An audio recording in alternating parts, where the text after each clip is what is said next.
Hello, this is Kent from Easy Test Pool Supplies in our Derry, New Hampshire store, where we've just updated our product demo wall for 2023 with the new Raypak Crosswind 65 heat pump and the ChlorSync Salt Generator from AquaCal.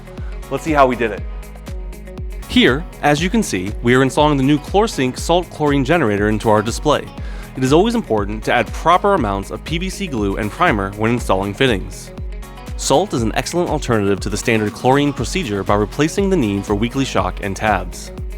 Through the process of electrolysis, the ChlorSync transforms the salt in the water into chlorine. Now that everything is plumbed in, we can start hooking up the ChlorSync Power Box. With this Power Box, we will have the ability to program our salt cell via Wi-Fi and Bluetooth.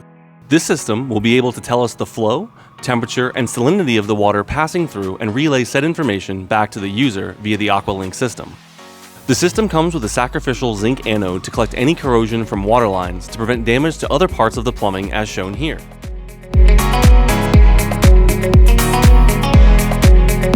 This has been Ken from Easy Test Pool Supplies. Thanks for watching.